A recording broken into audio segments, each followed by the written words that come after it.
Hey guys, it's Thursday, February 16th, and this is Newswave. So the first thing to talk about today has to do around the Unreal Engine and the Nintendo Switch. So I finally have an update on the Unreal Engine site, and it basically shows up and it says Nintendo Switch support. It goes on to say we have partnered with Nintendo to help Unreal 4 developers bring their games to Nintendo Switch. It's stuff we mostly already know. It's just now official. It's up on the website. It's a major feature for their newest iteration of Unreal Engine.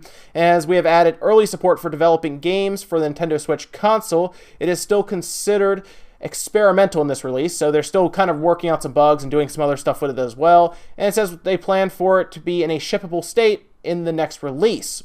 And of course, this is big because Unreal Engine 4 does help developers move stuff from one to the other, which basically means PlayStation 4 to the Switch, or Xbox One to the Switch, or PC to the Switch. And this is a big deal. They've now made it official, and they said next iteration should be completely ready to roll, should be a shippable unit. In the next bit of news, sticking with the Switch, we did see a lot more of the Street Fighter first-person view that was going around for the longest time. For a while, it was rumored, of course. We said, oh, you know, it looked like they went to that first-person view at the end of the trailer a long time ago. Well, now they've just outright shown it to us, and this was in a live stream on Capcom's YouTube site and their channel, and that was for the Japanese YouTube channel. And in it, they actually went over it. They showed us switching the first person using the Joy-Cons for more than just throwing Hadoukens. They were actually uppercutting and punching, and it did look like a mini game. I will say that it doesn't look like a big full-fledged game or anything. It looked like something you kind of go through. It's more of a mini game type thing. It looks like maybe it has some replayability for high scores and things like that, but for the most part it probably will be second or a sidekick to the main game, which of course is just straight up Street Fighter. We'll probably know more about this as we get along, hopefully get closer to a soon to be announced release date, but until then we'll just have to keep an eye out for these live streams. And the next bit of news, Microsoft is breaking from tradition big time for E3. They've announced an E3 day that they're going to show off the Scorpio and any other big announcements. This was done on their Twitter account for @Xbox, and they put up a picture that just said, hey, this is the briefing date. It's Sunday 2 p.m. Pacific time, and this would be on my side would be 5 o'clock Eastern time. A Sunday is good though. A lot of people obviously have off and can watch it. A lot of times E3 does run through a work week, so it's kind of hard to catch everything while it's happening. In this case though, it is front and center. That's probably why they wanted to do it Sunday. And it's weird because it's also before E3 actually starts. And this has been kind of common before. Other companies have done this. And this is a little new for Microsoft, though. This isn't something they usually do. So we'll have to keep an eye on it because they're going to be showing Scorpio. They have 4K printed right on the chip in that picture. I assume that means they are shooting for true 4K, not upscaled 4K. Again, makes no sense to hold this system off for a year if it's just going to do the same thing the PS4 Pro did last year. And you know what? We'll see. I'm going to give them time here.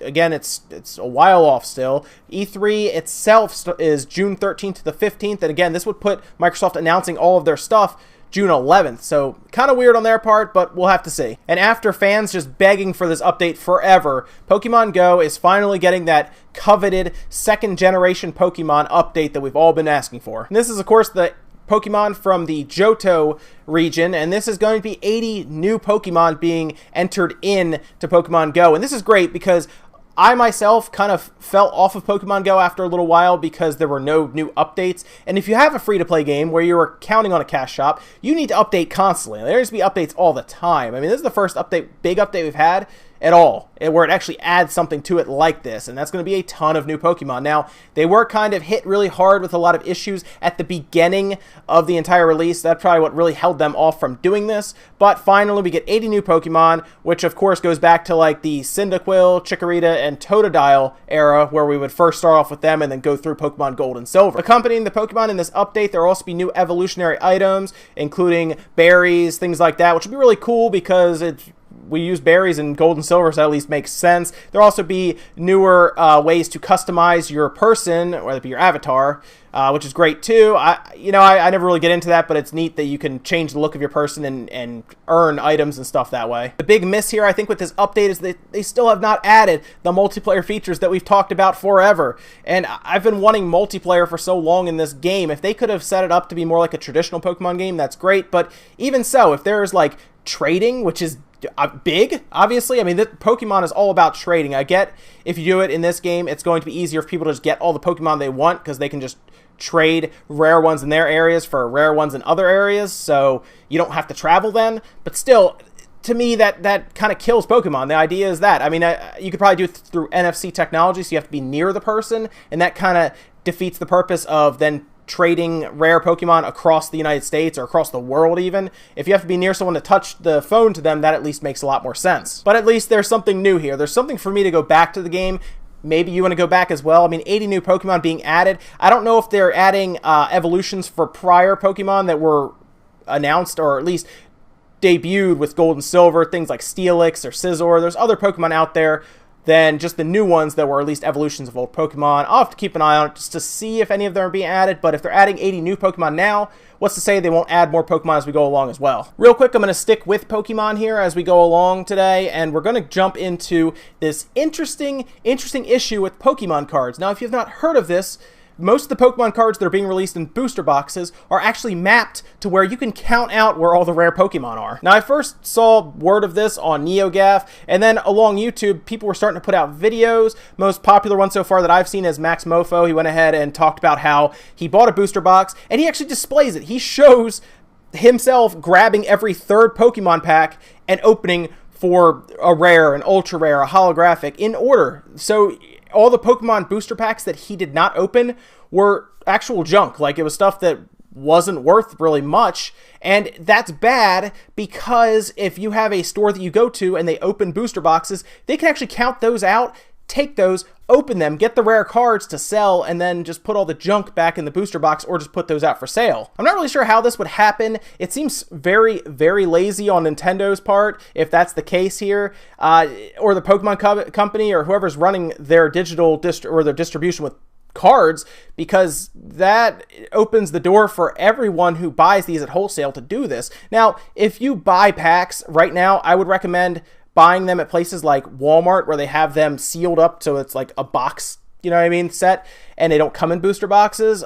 But otherwise, you might as well buy a booster box, because then you can just count the cards out and then resell the packs that you know aren't good. Now, if you're trying to complete the set, you probably will have to open those anyway, but at least you'll know if you take one and it's a holographic, count two more, take those out, get the third one, open it, and you'll get either a holographic or an ultra rare from there. Now, he wants everyone to share the video, or at least share the message. I understand, because if this goes on, it's really going to hurt the Pokemon card game. And I started kind of buying more cards, and you know what? It's still really fun. So I hope this doesn't damage the card game in any way. I hope Nintendo, or again, whoever is actually distributing this and figuring this all out in the manufacturer's warehouse, gets this all figured out, and maybe it was just like the first batch of Sun and Moon or something that did this, and they just get it resolved in the future. And yesterday, Sony announced that PlayStation Now will be discontinued for the PS3, the Vita, the PlayStation TV, basically any system that is not the PS4 or the Windows PC. That includes the TVs as well. So if you have a Bravia TV that has PlayStation Now, that's getting discontinued as well. Same with the Blu-ray players or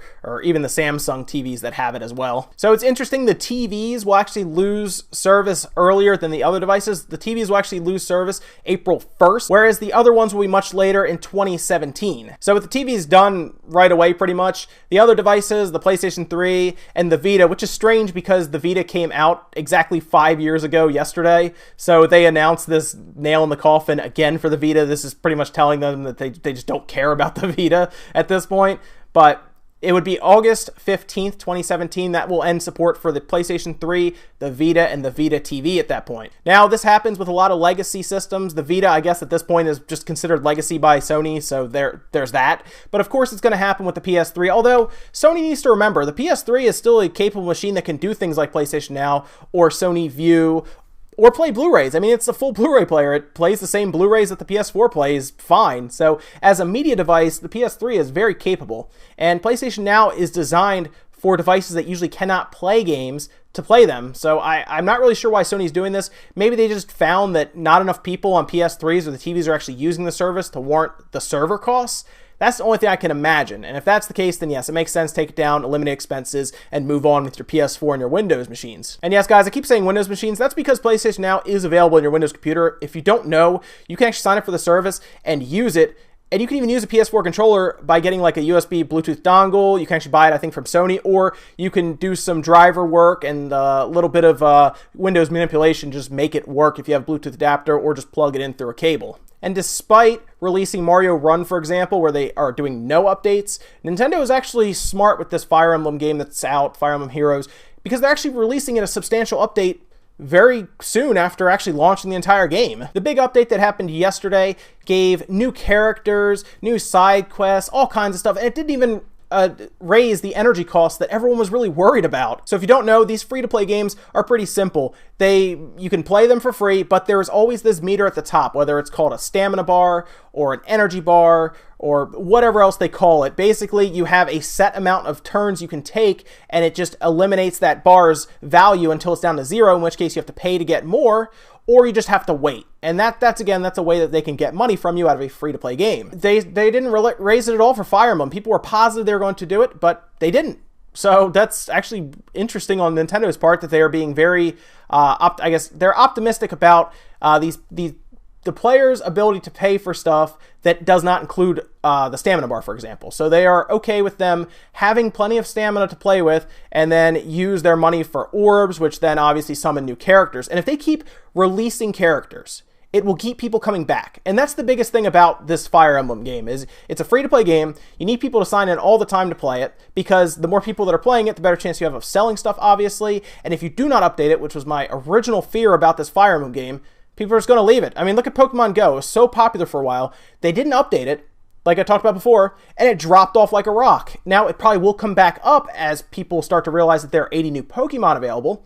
But if they stop updating again, people will then leave again. So, yes, every couple weeks, Fire Emblem has to be updated with new people, new side quests, missions, anything, items, it doesn't matter. Just something to keep people engaged. And you know what? They're doing a good job getting started here. So I hope they keep it going because Fire Emblem on the phone makes a lot of sense. And guys, that's going to do it for Newswave today. Make sure you comment, like, subscribe, all of that good stuff. Let me know what you think about any of the stuff that we talked about today, whether it be the Xbox Scorpio E3 event being moved up to jump in front of everybody with this new system, obviously. Or maybe you want to talk about the Unreal service for Nintendo with the development times being much shorter, as developers have said, and the fact that they're throwing it up on the website as it being almost shippable at this point.